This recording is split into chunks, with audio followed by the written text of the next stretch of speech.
Assalamualaikum warahmatullahi wabarakatuh. Berjumpa kembali bersama saya Ririn Sulistiani, calon guru penggerak angkatan 11 dari SMP Negeri 2 Tanah Merah, Kabupaten Bovendigul. Kali ini saya tidak sendirian, saya ditemani oleh rekan sejawat saya, Ibu Elizabeth Watu. Beliau merupakan guru mata pelajaran Bahasa Indonesia di SMP Negeri 2 Tanah Merah. Selamat pagi Ibu Elizwatu. Selamat pagi juga Ibu. Bagaimana kabar Ibu hari ini? Puji Tuhan baik. Ya, alhamdulillah. Saya juga hari ini dalam keadaan sehat. Baik Ibu, hari ini kita akan melaksanakan percakapan praobservasi. Nanti saya akan mengamati jalannya proses pembelajaran yang Ibu lakukan di dalam kelas. Tetapi sebelumnya saya melakukan supervisi kelas. Tujuan dari kegiatan praobservasi ini untuk mengetahui dan mengevaluasi jalannya pembelajaran di dalam kelas yang Ibu lakukan dan kenapa hari ini kita laksanakan percakapan praobservasi sebagai persiapan awal Ibu sebelum kita mengajar di dalam kelas, sebelum Ibu mengajar di dalam kelas, agar Ibu lebih siap, lebih mantap, Ibu lebih dapat memberikan pembelajaran yang lebih baik di dalam kelas untuk peserta didik Ibu ya.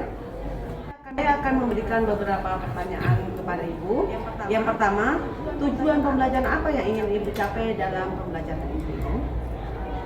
Berdasarkan rancangan pembelajaran yang saya tulis melalui pembelajaran teks prosedur. Nah, peserta didik dapat mengembangkan nalar dan kreativitas dengan menulis teks prosedur sederhana secara runtut dan sistematis untuk beragam konteks dan tujuan dalam kehidupan sehari-hari. Ibu, bagaimana dengan area pengembangannya yang ingin Ibu capai? Baik Bu, untuk area pengembangannya saya menggunakan dua, yaitu di pengetahuan dan juga di keterampilan. Yang pertama, pengetahuan yaitu peserta didik mengembangkan pengetahuan tentang laporan teks prosedur. Kemudian yang kedua, area keterampilan yaitu melalui menulis laporan teks prosedur. Baik Ibu, jadi di sini area pengembangan yang ingin Ibu capai adalah pengetahuan dan keterampilan ya Bu ya. Saya ingin mendengarkan lagi Ibu, bagaimana rancangan pembelajaran yang Ibu rancang yang akan Ibu gunakan dari dalam kelas, mungkin dari proses pembelajarannya, strategi pembelajarannya, ataupun metode apa yang ingin Ibu capai. Ya, baik Bu. Untuk strategi yang saya gunakan adalah pembelajaran berdiferensiasi berdasarkan kesiapan belajar peserta didik yang diintegrasikan dengan pembelajaran sosial dan emosional. Kemudian saya akan melakukan pembagian kelompok sesuai dengan kemampuan, keterampilan, dan keaktifan peserta didik. Dan untuk model, saya menggunakan model berbasis masalah atau PBL ya. Kemudian metode mungkin saya menggunakan diskusi kelompok ya. Jadi area pengembangan yang ingin Ibu capai yaitu aspek pengetahuan dan juga aspek keterampilan ya Bu ya. Saya ingin mendengarkan lagi Bu, bagaimana rancangan pembelajaran yang Ibu ingin Ibu terapkan di dalam kelas, mungkin dari strateginya, kemudian model pembelajarannya dan metode pembelajaran Ibu, apa yang ingin Ibu kembangkan? Iya, baik Bu. Untuk strategi yang saya gunakan adalah pembelajaran berdiferensiasi berdasarkan kesiapan belajar peserta didik yang diintegrasikan dengan pembelajaran sosial dan emosional. Kemudian saya akan melakukan pembagian kelompok sesuai dengan kemampuan, keterampilan, dan keaktifan peserta didik. Dan untuk model, saya menggunakan model pembelajaran berbasis masalah atau PBL. Untuk metodenya saya menggunakan diskusi kelompok ya, kemudian tanya jawab dan juga penugasan. Baik Ibu, di sini saya mencatat bahwa Ibu akan menggunakan strategi pembelajaran berdiferensiasi yang diintegrasikan dengan pembelajaran sosial emosional menggunakan metode pembelajaran PBL. Kemudian yang Ibu menggunakan itu metode diskusi kelompok, kemudian penugasan dan tanya jawab ya Bu ya. Nah, bagaimana dengan media pembelajarannya? Kira-kira Ibu menggunakan media apa dalam Ibu mengajar ini nantinya? Oke, baik. Untuk media pembelajaran saya menggunakan contoh teks prosedur, kemudian ada yang KPD dan yang terakhir itu adalah laptop. Baik Ibu, di sini saya sudah melihat bahwa Ibu Eliswatu ini sudah mulai ada gambaran apa yang Ibu ingin lakukan, media apa. Jadi Ibu merencanakan untuk Ibu menggunakan berbagai contoh teks prosedur, menggunakan LKPD dan laptop juga ya Bu ya.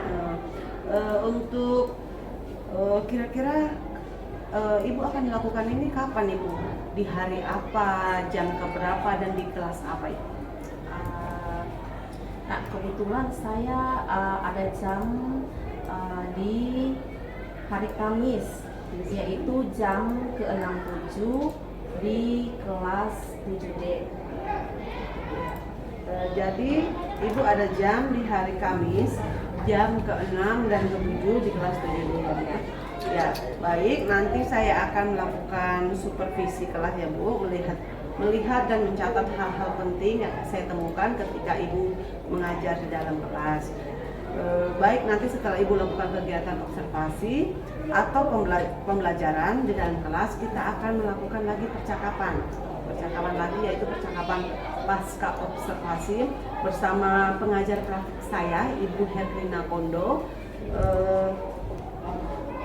Sebelum kita akhiri percakapan kita ini, kira-kira apa yang Ibu dapat dari percakapan pra-observasi ini? Oke, baik Bu.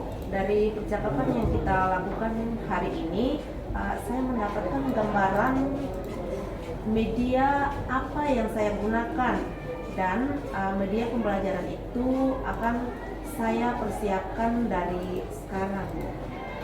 Alhamdulillah, berarti dari percakapan kita ini membuat Ibu menjadi ada gambaran ya Bu ya untuk apa akan menggunakan media apa nantinya ya Bu ya. Oke, saya senang sekali bisa berbincang-bincang dengan Ibu Eliswatu dalam percakapan pra-observasi ini. Sampai berjumpa kembali di kegiatan observasi di hari Kamis ya Ibu. Demikian percakapan kita hari ini di percakapan pra-observasi bersama rekan sejawat saya Ibu Elizabeth Watu. Sampai bertemu di kegiatan selanjutnya, yaitu kegiatan observasi dan pasca observasi. Wassalamualaikum warahmatullahi wabarakatuh. Assalamualaikum warahmatullahi wabarakatuh. Ya, di siang ini saya akan mengobservasi Ibu Elizabeth Watu. Bagaimana Ibu? Apa keadaan hari ini? Baik untuk hari ini. Apa siap untuk saya observasi di dalam kelas? Siap Bu. Oke, terima kasih. Selamat menyaksikan. Siap bersalam kepada Ibu Guru.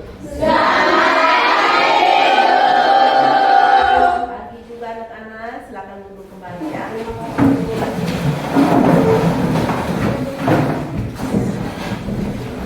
Oke, baik, sebelum kita masuk dalam proses pembelajaran kita pada pagi hari ini, alangkah baiknya kita mengawali dengan doa. Mari teman-teman serta Bapak Ibu Guru, sebelum kita mulai aktivitas kita pada pagi hari ini, alangkah baiknya kita bersatu dalam doa. Dan amin. Baik, terima kasih ya. Ya, di sini Ibu akan memberikan kamu semangat dulu ya. Harus semangat ya. Ya, jadi sebelum kita belajar kita harus memiliki rasa semangat yang tinggi ya, biar kita bisa menjawab apa yang Ibu sampaikan kepada kamu ya. Nah di sini Ibu akan memberikan speaking supaya kamu lebih semangat lagi ya.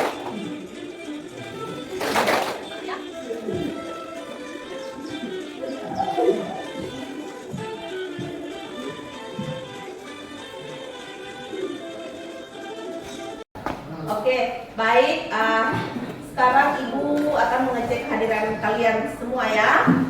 Kira-kira di sini semuanya hadir semua atau hadir? Berarti semuanya hadir semua ya, dan siap untuk mengikuti pembelajaran kita pada pagi hari ini. Oke, baik. Kita akan masuk ke pembelajaran kita ya. Nah, sebelum kita melanjutkan materi kita untuk hari ini, Ibu akan bertanya, kira-kira kemarin pertemuan kita pada kali lalu itu kita mempelajari tentang apa? Saya Ibu, Ya. tentang teks prosedur. Iya, tentang masih dalam teks prosedur ya. Kira-kira tentang teks prosedur ya, pada bagian apa yang kita bahas kemarin? Jenis dan struktur teks prosedur. Iya, baik. Ya, tepuk tangan buat Desi dulu.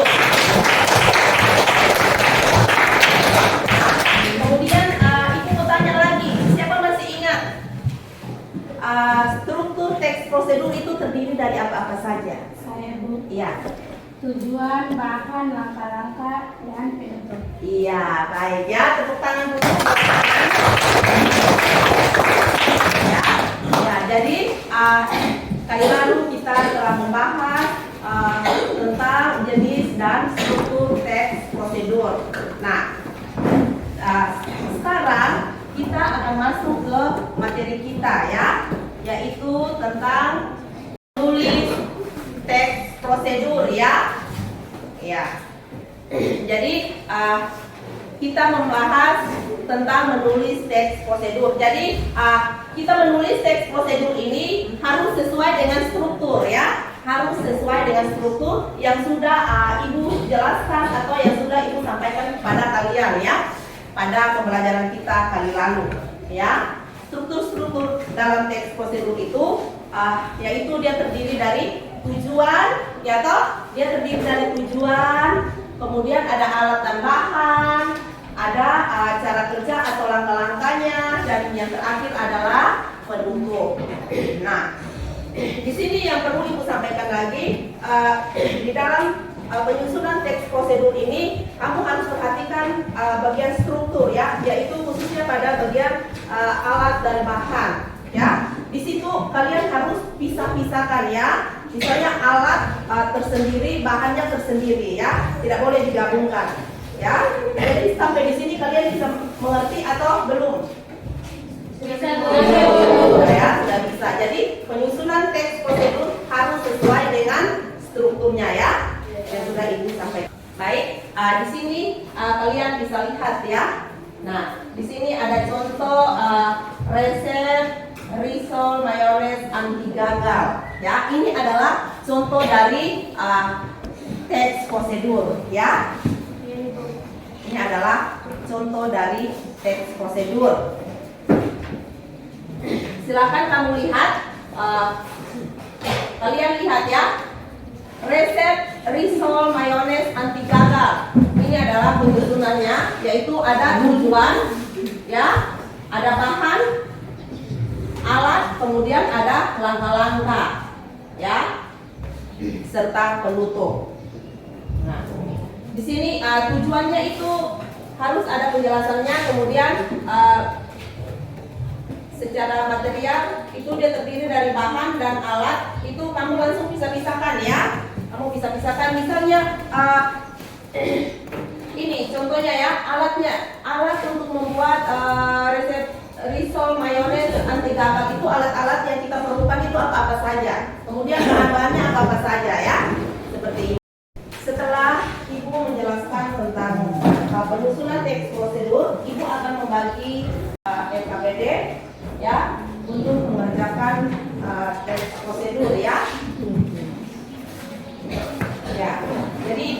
kalian tenang ya.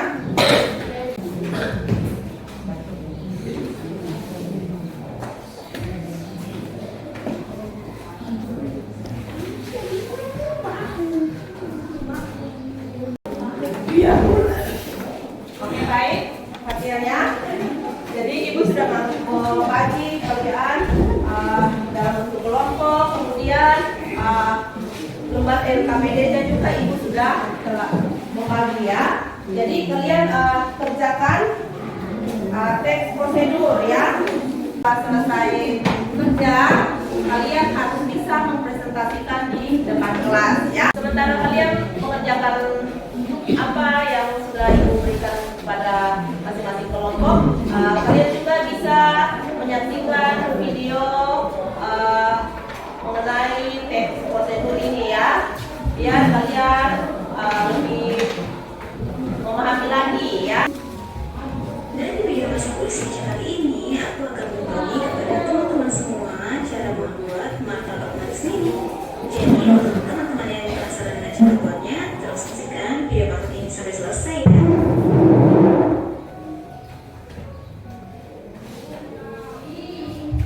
Pertama-tama di dalam mangkuk kita masukkan 300 ml air dengan 1 sendok teh vanili bubuk, seperempat sendok teh garam, dan juga di sini aku menggunakan 1-2 tetes pewarna merah kuning. Tapi ini opsional aja ya. Selanjutnya kita aduk terlebih dahulu hingga tercampur rata. Lalu kita masukkan 250 gram tepung terigu protein sedang.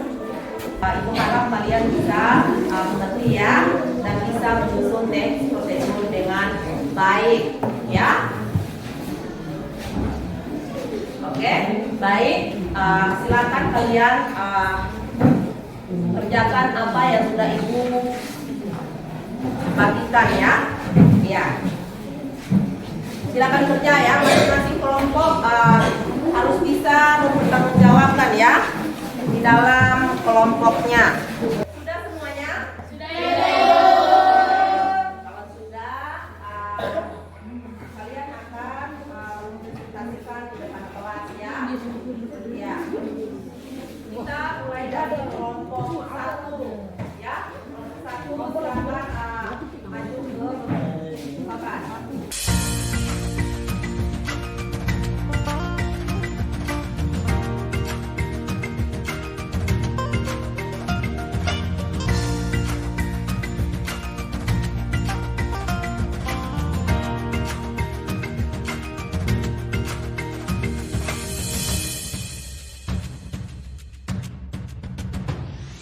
Berbagai penjuru Nusantara, pendidik mulia terpanggil jiwanya, melangkah dalam satu cita, selamat dan bahagia anak bangsa. Terima kasih banyak ya. Kalian sudah bisa menyusun teks prosedur dengan baik mengenai materi kita tentang hari ini. Ya, sampai di sini saja. Kemudian di sini ibu mau tanya, apakah kalian masih belum paham tentang, ada yang masih belum paham tentang teks prosedur ini atau berarti kalian sudah bisa mengerti tentang cara penyusunan teks prosedur ya. Oke. Ada pertanyaan tentang materi kita hari ini? Berarti kalian semuanya bisa mengerti ya tentang materi kita pada pagi hari ini. Oke, sampai di sini saja ya. Menutup pembelajaran ini dengan doa ya. Siapa yang akan memimpin kita dalam doa? Ya.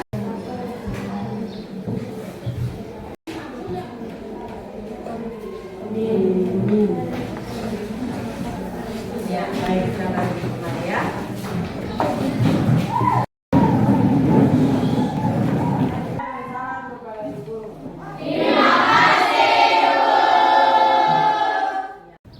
Assalamualaikum warahmatullahi wabarakatuh. Berjumpa kembali bersama saya Ririn Sulistiani, CGP Angkatan 11 Kabupaten Bovendigul. Di sini saya tidak sendiri, saya ditemani oleh rekan sejawat saya, Ibu Elizabeth Watu.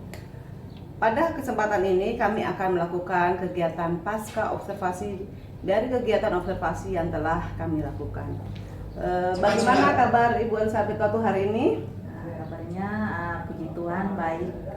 Ya, alhamdulillah. Di percakapan pasca observasi ini saya akan memberikan beberapa pertanyaan kepada Ibu Elis terkait dengan jalannya proses pembelajaran di kelas yang sudah Ibu lakukan untuk mengevaluasi sejauh mana proses yang sudah Ibu lakukan di dalam kelas kemarin ya Bu ya. Pertanyaan yang pertama Ibu, bagaimana perasaan Ibu ketika telah melaksanakan kegiatan observasi di dalam kelas? Iya. Baik Bu, karena belum terbiasa, mungkin awalnya saya merasa tegang ya, akan tetapi puji Tuhan semuanya dapat berjalan dengan baik Bu.